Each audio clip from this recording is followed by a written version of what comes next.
Following the outcry of for a homegrown solution for COVID-19, the Afe Babalola University has churned out a herbal drug to combat the virus. We look at how safe and effective the herbal medicine is.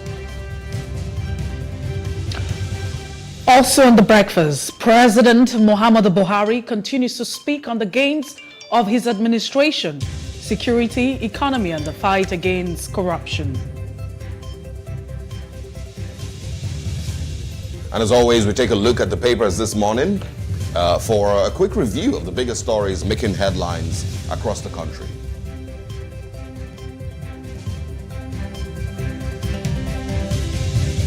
With that, we say good morning and thanks for joining us on The Breakfast here on Plus TV Africa. I am Osaogi Ogbonwa.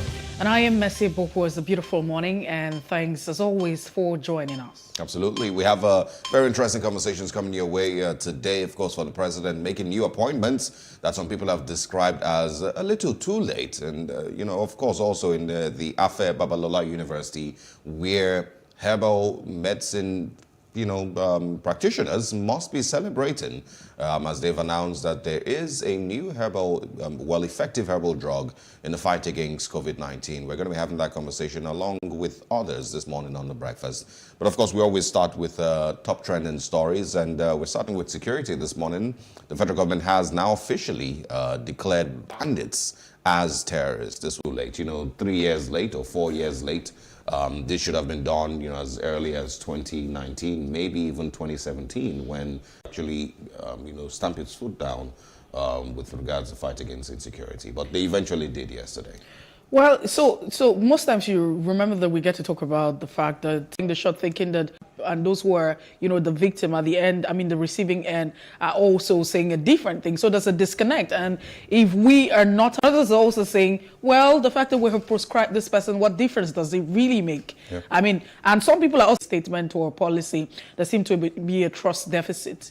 People no longer trust the government. And that's why you need to see the comment. You need to see there's also another thing to ensure that the face the law, people are being prosecuted. What happens after now is the next question we should be asking. Absolutely, and I agree with those asking the question, about how relevant this is, because we should have had the same approach, to these criminals and these terrorists, as early as they started. There is no different approach that the Nigerian government should be taking now than they did before. There's no, okay, now that they've been declared terrorists, what next? How different are you going to be attacking them? That you couldn't before. And it's really just about showing how sometimes the Nigerian government trivializes the value of life in Nigeria, the value of the Nigerian life. When the president is saying that these are cultural issues, it doesn't matter what they are. Really, just cultural. Metaphysic, issues. What's important is that Nigerian lives are being lost. People are being kidnapped. People are being killed in their dozens, and these lives matter.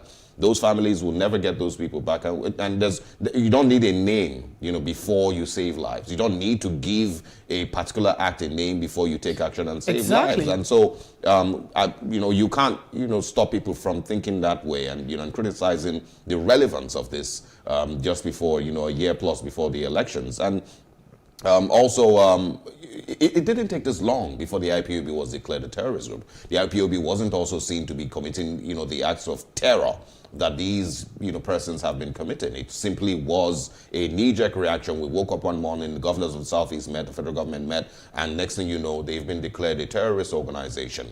But these people have been killing Nigerians in their thousands for the last couple of years, and it took this long to finally wake ourselves up one morning and say, okay, let's declare them a terrorist group. And that's what it honestly feels like. And so, once again, trivializing the value of the Nigerian life and Nigerian property, which, looks very, very bad for the current administration. And like you also mentioned, very many people, have very, very, very little, interest in some of the things that the government does these days. The current administration does. A lot of people see these messages, see these moves, and nobody is concerned because, Nigerians have seen that these things have almost zero effect. These statements have almost zero effect in bettering the lives of the Nigerian people. And if you did watch the interview, some of the things that we're going to be talking about today, and that's with regards to the interview, some of the rest to farm. And Nigerians, have moved away from that, that narrative a long time ago. So it's in the news that they have been declared as terrorists. Let's see how different. No. But you also want to say that, for me, I think there's you don't have a correlation. There's no connect. It's more like you're contradicting yourself. If, the federal government has said that this group of, bandits are now terrorists, they have declared them terrorists. And then, on the other hand, you are saying that some of these issues that we're experiencing in the northwestern part or in other parts of the country, it's not really, it's, a cultural issue. So it therefore just, contradicts you. You can't be saying that we're declaring them terrorists, and then on the other hand, you're saying that, oh, these persons are not terrorists, but we're just having conflicts from one community to another. That's what you're saying. You're just saying that, okay, you are here and I am here. We're just having that kind of cultural, disagreement because of the culture and practices that we have. We're already clashing. And that's not the case. So it's really, really sad, if you ask me. And I'm hoping that, we have a handle of all of this issue, but there should be a constant reminder to the government at all levels that security is a major concern. Absolutely. And nothing else you would say or do matters if you are not concerned about the protection of lives and properties. Nigerians have died in different quarters. It doesn't matter whether it's in the north, the south, the west, or the east. The most important thing is we have lost lives, and government at all levels have failed. It doesn't matter whether you're the chief security officer in paper or not. As long as you are there collecting allowances and salaries and all of the benefit that comes with that office, we have all failed the people that elected us. Absolutely. And once again, we didn't need to wait for a name before we, took security more seriously. We didn't need to wait for a name before we take security of because mother is mother. And people. Oh, absolutely. And the Constitution talks about mother. So if you have a group of persons who are killing people, do you have to now wait? What does the Constitution say about mother? Right. So we have to classify them, give them a name before we can actually prosecute them. Well, yeah, this very likely will come up, conversation sometime before the end of the week, hopefully, or maybe sometime next week. And we will be looking forward to sharing, having these conversations about the relevance of naming bandits terrorists. Let's also now move to something that, I personally wasn't very excited to, have discussions on, and that is the Lagos State government, declared done at Lagos State University Teaching Hospital, along with the toxicology report done at the Central Hospital in Warri. It showed that young little Sylvester died from, what was named here, septicemia, lobar pneumonia, acute pyelonephritis. I struggled with pronouncing these medical terms. Of course, that is blood poisoning, or septicemia rather is blood poisoning by bacteria. And the other was bacterial infection causing inflammation of the kidney, and some other things that were mentioned. And that none of those things pointed to to those 5 boys that were charged or were arrested as showed that they were guilty in any way. And this has really, really created a lot of conversation online. That fight for the oppressed. Jehovah God, arise! King us that are passing, when they breathe the air, oh God, arise. The God of vengeance, arise. Everlasting living God, arise. If they breathe the air, this air that you created, oh Lord, if they breathe the air in, Baba God, may your wrath fall on them. Those that killed my soul, Baba God, everlasting living God, the means they used to kill my soul. You are God that never does this. You never sleeps. You know all. Those that connected and those that are supporting the evil, oh Lord. Baba God, you know all. May your wrath, oh Lord, fall on them. Let them feel your anger, the creator of heaven and earth. Arise and prove today that I serve you from the bottom of my heart. And let me see the result, oh God. Let me see the result, everlasting living God. Arise. Jehovah, move. Yahweh, move. Everlasting living. the mother of later Sylvester Romani. To be honest, I don't. There's words, would never be, enough to express the pain of a mother, the pain of a parent losing their child. And so, no matter how many times we say our hearts go out to that family and condolences to, the family of Sylvester Romani, it never, really goes anywhere.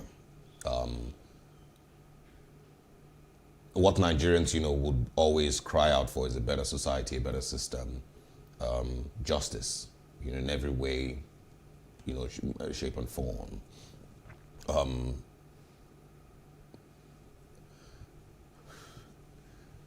The Lagos State government, has, of course, made their statements. They've asked that those boys be released. Almost seeming also like the school has no questions to answer, as to why an 11-year-old boy died, under their care. I'm hoping that further questions will, be asked as to what exactly then led to his death, because it doesn't in any way say that Sylvester killed himself. And I hope that, we can be able to, continue to, ask those questions and continue to find truth, with regards, this incident. The autopsy report that was released from Delta State showed a couple of, almost different thing from what the Lagos State government's autopsy report, is saying, and toxicology report is saying. And so that's where, some of the questions, that need to be asked will be asked. When I went through all of this and all the emotions that I felt yesterday after seeing, these things play out and seeing that video, I honestly was not even in the mental space to have this conversation, because the things that I feel are very likely not things that I can necessarily say on television. But I probably would just stop at this is what the which should have actually started by the chief coroner officer himself here in Lagos, asking that there be an inquest, to what really caused, the death. But fingers are actually crossed, and let's see if, there's any hope of, the family. And it's very hasty. But like you have actually said, well, short of words, what can we say? What can we do? And rather than, sit here and say that this is what will become, we're just hoping that somewhere, somehow, that justice would actually be served. We really don't know how, that would actually pan out, but we're hoping that it's quite unfortunate, it's quite sad. And I'm just saying that constantly, that it just shows you that, as a people, we have failed constantly. We are failing. We have failed as a people. We failed as a family, because it starts from there. And I will constantly say this. It starts from there. We need to put our acts together. We can't continue like this and expect to have a better result or a better society. I'm not saying that we're waiting that someday we'll wake up and have a society that's, very perfect and everything is all smooth. But you see, the role of a family, we have neglected that. And sometimes we think that, being available for our children by providing the necessary things that they need, food, shelter, send them to the best of schools. But we forget. These are people who have been set aside. These are people who should protect the children. But over time, we have seen that those who should protect children, those who should protect the people, have constantly taken advantage of them. The family have neglected. The schools have failed. The government constantly failed. The judicial system, the police, and everyone has failed.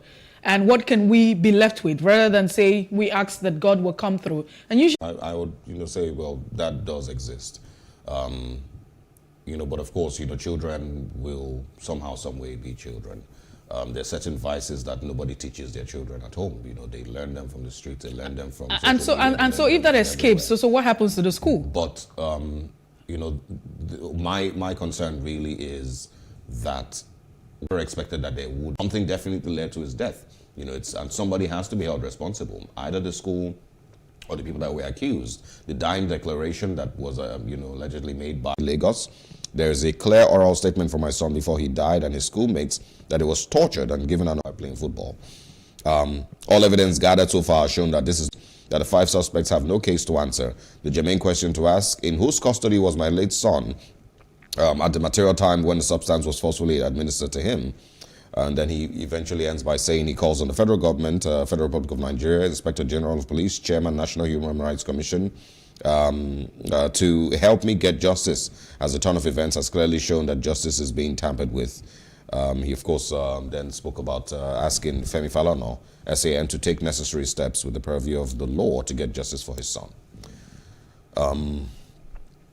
Well, I think we should just, let this, we'll move on from here. This is our top 2 trending stories this morning. We will, of course, take a short break. When we come back, we are looking at the papers this morning to share with you what the biggest stories making headlines across Nigeria are this morning. Stay with us.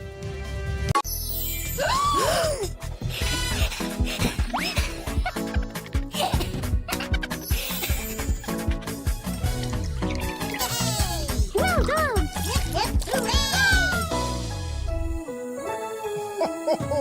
Have a Merry Picmas! Hello and welcome. It's Nimasa This Week, the voice of maritime waters.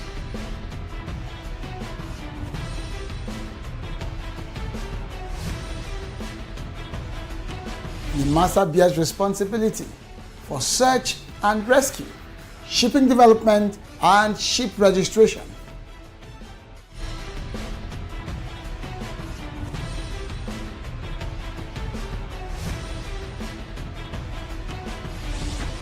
Nimasa This Week, the voice of maritime, showing on this channel.